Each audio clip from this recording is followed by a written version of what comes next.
안녕하세요, 여행작가TV입니다. 오늘 저희가 소개해드릴 이야기는 남미에서 이것만은 조심하자, 여러가지 주의해야 될 점에 대해서 알려드리도록 하겠습니다. 잠시 후에 보시죠.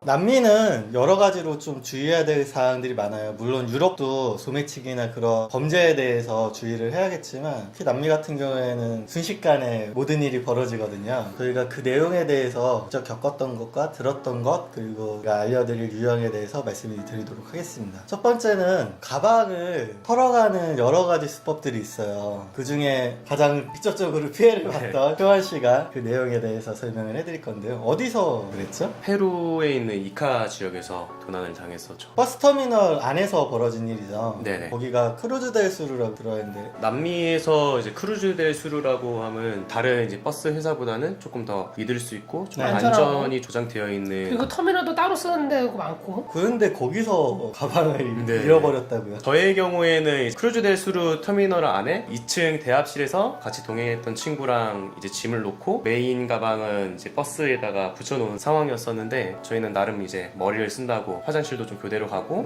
가방들을 제 시선 안에다가 놓았다가 이제 뒤에서 예를 들면 이제 가방을 이렇게 얻는 식이죠. 저도 모르게 이제 뒤를 돌아봤었는데 이게 가방을 누가 이렇게 올리고 얘기를 말을 올리고 있었다가 걸었다는 거죠? 이렇게 네. 보고 있었다가 네. 앞을 봤는데 가방이 없는 거예요. 도난이 있고 나서 보안요원한테 가서 가방을 이제 분실을 했다라고 말을 했었었고, 다행히도 조금 이제 영어를 어느 정도 하더라고요. CCTV를 확인을 했을 때는 쟤도 이제 당황을 했었을 때라서 제대로 잘 안 보이더라고요. 그래서 저는 당연히 제 등 뒤에다가 가방을 이제 떨어뜨렸던 그 친구가 범인인 줄 알았는데, 다시 보니까 1초, 2초 정도 됐던 것 같아요. 그 찰나에 가방이 있는 그쪽 위치로 손을 밑으로 넣어서 빼가고 옆에 한 명 서 있던 친구한테 전달을 해서 다 같이 이렇게 나가더라고요. 3인 1조. 3인 1조. 네, 그래요? 3인 1조로 그렇게 움직였었고, 그 당시에 이제 이 친구만 생각을 했었다가 자기가 훔친 게 아니니까 바람잡이죠. 말이 됐었던 거고, 경찰서에 가서 이제 경찰 리포트, 폴리스 리포트를 써고 밤에 급히 이제 경찰차를 타고 도움을 받아서 환전소로 가서 환전을 하고 호텔에서 묵었던 그런 기억이 있었던 것 같아요. 좀 여러 가지 물건들이 있었는데, 컸던 것들은 아무래도 여권, 그리고 이제 두 번째로 컸던 게 볼리비아 비자, 이제 세 번째로 뭐 이제 홀고 작은 그런 물품들이 있었는데, 여권 같은 경우에는 여행 도중 이제 내가 중간중간에 예약했던 버스라든지 항공편에 대한 영향이 가기 때문에 그쵸. 그게 좀 끝날 때까지 이제 계속 신경을 써야 되는 부분들이 있더라고요. 여권 분실했을 때 그럼 다시 여권을 발급하러 리마로 다시 돌아갔던 거죠? 한국 대사관이 있는? 네, 이 리마에서 대사관을 바로 갔어야 됐는데, 그때 또 공교롭게도 금요일 저녁이었어요. 그렇기 때문에 이제 토요일, 일요일을 본의 아니게 강제로 리마에 묶여있을 수밖에 없었었고, 리마에서 정비하고 이제 살 거 다시 사고 이렇게 좀 정비의 시간을 가지다가 월요일이 되자마자 한국 대사관을 가서 단수 여권을 발급받았었고, 복수 여권을 이제 아르헨티나 대사관에서 받게끔 따로 신청을 했었었고. 궁금한 게 있어요. 그러면 단수 여권은 당일로 바로 그 자리를 발급되나요? 개인 차이가 조금씩 있겠지만은 저는 1시간도 안 돼서 나왔던 것 같아요. 금액은? 금액은 그때 당시 미화 15달러 정도 했었던 것 같아요. 그나마 이카가 리마에서 가까운 편이어가지고 다행이었지. 만약에 국경지대였으면 진짜 리마까지 다시 돌아가야 네네네. 되니까. 그것도 만만치 국경을 않고. 못 넘으니까. 그쵸. 근데 여러분이 주의하셔야 될 게, 지금 효아 씨가 당한 케이스가 굉장히 빈번해요. 실제로 저희도 리마의 크루즈 델수루 터미널에서 3명이서 앉아있는데, 누군가가 자기 가방을 들면서 저희 가방에 얹어놨던 가방까지 같이 이렇게 들더라고요. 근데 이게 얘가 중간에 실패한 게, 저희는 그 가방 하나를 들려면 3명의 그 모든 짐을 다 질질 끌고 가야 되는 것처럼 네. 묶어놨어요, 다. 그래가지고 이 친구가 들려고 하는 찰나에 이게 띡 걸려버린 거야. 자연스럽게 놓더라고 이걸. 놓고. 그리고 가는 거예요. 제가 옆에서 이걸 보다가 지금 뭐지? 근데 그런 케이스가 많은 게, 한 명이 앉아있으면 누군가가 옆에 와가지고 다리를 흔든다든지 말씀하신 것처럼 가방을 얹은다든지 말을 건다든지 해가지고 시선을 유도하고. 시선을 끌면 그 사이에 가방을 낚아채가는. 실제로 저희가 만났던 여행자분들 중에 한 명은 누군가 다리를 와가지고 갑자기 막 흔들더래요. 미친놈은 뭐야 그랬는데 잠깐 사이에 가방을 잃어버린 거예요. 근데 그거를 다른 나라 다른 도시에서 또 한 번 누가 시도를 하더래요. 그래가지고 얘가 열받아가지고. 그런 케이스가 굉장히 많아서 그런 거는 좀 주의를 해야 될 것 같아요. 가방 같은 경우에는 묶어두는 뭐 카라비너 같은 거, 그런 거를 해두시는 게 여러모로 안전합니다. 갑자기 쑥 들고 갈 수 있을 만한 상황만 안 만들면 되는 것 같아요. 그리고 두 번째가, 가방 되게 조심하셔야 되는 게, 남미에서는 입구 앞에 등을 돌리고 가방을 놔두면 안 돼요. 왜냐하면 가방을 걸어놓는다거나 뒤에 옆에 놔둔다거나 그러면 누가 뒤에 와가지고 가져가도 모르잖아요. 실제로 그 쿠스코에서도 어느 어느 식당에서 얼마 전에 가방을 의자 뒤에 걸어놨는데 식사를 다 하고 나서 나가려고 딱 봤더니 가방이 없더래요. 그런 케이스도 되게 많고 가방은 언제나 좀 조심해서 관리를 해야 될 필요가 있는 것 같아요. 그 저희가 지금 또 소매치기에 대해서 얘기하고 있는데 이 소매치기 또 유형 중에 그 유럽에서도 요즘 많다고 하는데 남미도 이게 많다고 해요. 오물투척, 그다음에 페인트, 그다음에 염색약 등을 갑자기 누가 와가지고 묻힌 다음에 야 너 여기 뭐 묻었어 하면 이제 거기를 뭐 이렇게 보잖아요 사람이. 야 내가 닦는 거 도와줄게 하고 있는 사이에 다른 팀이 와가지고 가방을 가져간다. 제가 당했어요. 아, 그래. 당할 뻔했죠. 네. 가장 빈번하게 일어나는 데가 부에노스아이레스예요. 누군가 와가지고 뒤에서 몰래 이렇게 물총 같은 걸 뿌려요. 그러면 얘네는 새똥이라고 하는데 뭐 안에는 염색약. 말씀하신 것처럼 염색약이나 그런 게 들어가 있는데 뿌린 다음에 너 여기 묻었어. 그러면 자동적으로 시선이 가잖아요. 여길 닦으면 여기에 있고 여길 닦으면 여기에 있고 막 이래요. 돌아가면서 내 시선이 안 가는 쪽에서 계속 뿌리는 거예요. 그러면 나는 계속 닦아야 되잖아요. 그런 사이에 누군가 와가지고 여기 휴지 있으니까 휴지로 닦어 뭐 이러면서 주더라고요. 알겠다고 닦으면서 그때부터 약간 이상했어요. 왜냐하면 무슨 새똥이 이렇게 전방위적으로 말도 안 되잖아요. 떨어지면 이런데 이렇게 어깨라도 이렇게 떨어지지 말이 안 되니까 알겠다고 닦으면서 의심을 하고 있는데 이 사람이 그때 내가 카메라 가방을 들고 있는데 카메라 가방 안에도 묻었다는 말도 안 되는 소리를 하는 거예요. 열어보래요. 그걸 내가 미쳤다고 열어요? 그래가지고 됐다고 애들 보내놓고 닦으면서 생각해보니까 아 이게 소매치기였구나. 그때 딱 느끼고 조심해야겠다 그 생각이 바로 들었어. 남미 여행은 개인적으로 느꼈었던 건데 방금 작가님 말씀하신 것처럼 부에노스아이레스에서는 확실히 진짜 그런 새똥이라든지 아니면 네. 페인트나 이런 오물투척 이런 것들이 정말 많이 이루어졌었던 것 같고 저는 개인적으로 이제 브라질이나 이제 아르헨티나에서 제일 많이 느꼈던 거는 한인 숙소에서 이제 묵을 수 있었던 그런 기회가 네. 좀 있었어요. 사장님들께서 말씀하셨던 것들이 힙색이나 네.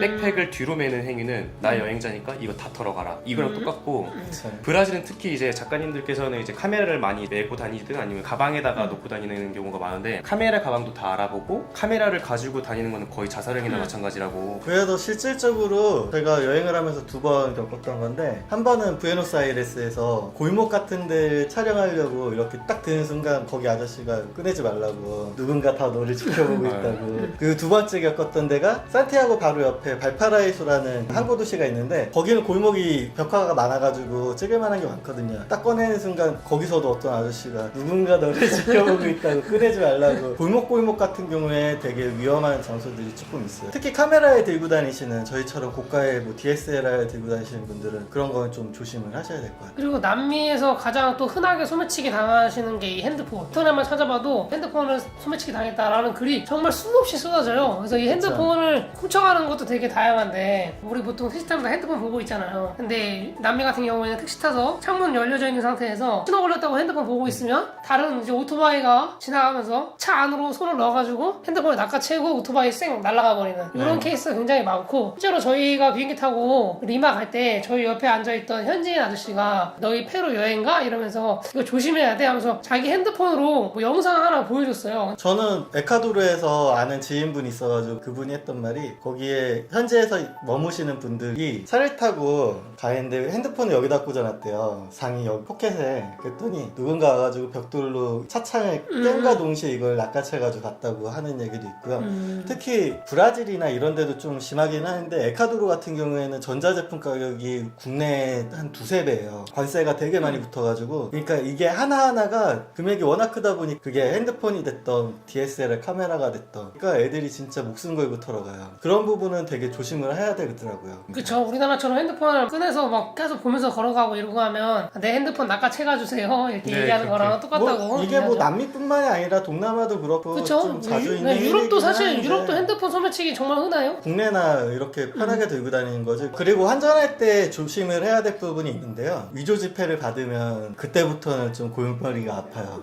이게 한두 장 섞여 있는 케이스도 있고 아예 통째로 다 위조 지폐인 케이스도 있는데 근데 통째로 위조 지폐를 주는 케이스는 진짜 흔하진 않은 것 같고 보통 그 사이에 한두 장 이렇게 껴있는 건데요. 예를 들면 상점에 가가지고 돈을 내려고 해도 안 받아줘요 이걸. 그리고 허름한 거의 다 찢어질 것 같은 화폐는 상점에서 잘 안 받아줘요. 생각해보면 4년 전에 갔었을 때에 비해서 이번에 여행했을 때는 그런 케이스를 겪은 적은 없었던 것 없죠. 같아요. 이번에 운이 좋아서 그럴 수도 있고 그리고 또 하나 조심하셔야 될 부분이 낯선 사람이 주는 음식은 안 먹는 게 좋다. 이거는 어느 여행지나 똑같을 거예요. 이거는 뭐 유럽도 그렇고 동남아도 그렇고 마찬가지인데 남미에서도 마찬가지로 통용이 됩니다. 왜냐하면 그쵸? 이 지역도 마약이라는 게 분명히 있고 그 약을 가지고 장난을 치는 사람들이 있기 때문에 그렇죠. 낯선 사람이 주는 이상한 것들은 안 먹는 게 좋을 것 같다. 그래서 약간 좀 지나친 호의는 사실 좀 경계하는 게 맞죠. 그리고 남미에서 혹하는 유혹에 건드려서는 안 될 것들에 대해서 건드리는 거는 절대 하지 마셔야 됩니다. 그거는 나중에 어떤 상황이 올지 몰라요. 저 같은 경우에는 콜롬비아 거쳐가지고 한국에 오는데 콜롬비아 공항에서 약물 검사를 3번이나 했어요. 아 형한테요?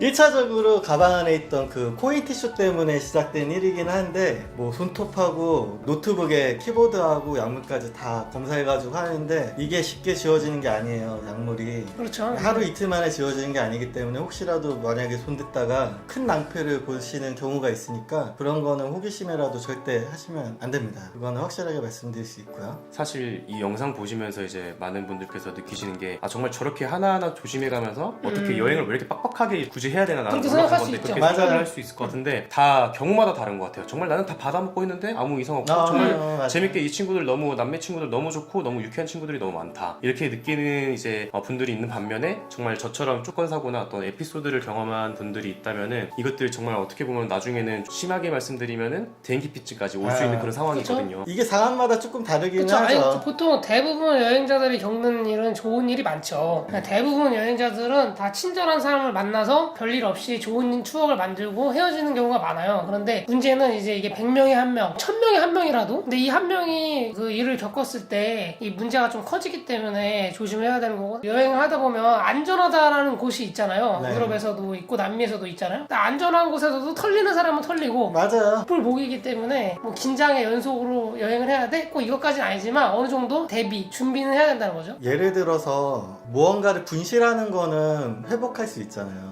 근데 그렇죠. 내가 다치는 상황은 절대적으로 피해야 되는 거고요. 강도나 이런 상황에서 무리하게 대처를 한다거나 그런 거는 절대 하지 말아야 될 행동 가운데 하나인 것 같고요. 말씀드리고 싶은 거는 여행은 언제나 즐겁게 해야 됩니다. 그렇죠. 네, 너무 작은 거 하나마다 그렇게 예민하게 반응할 필요는 없는 것 같고요. 대신 조심할 부분은 조심하는 게 예비책은 될 수는 있겠다. 그쵸. 거죠. 그러면 저희 영상은 여기까지고요. 다음에 다른 영상으로 찾아뵙도록 하겠습니다. 감사합니다. 감사합니다.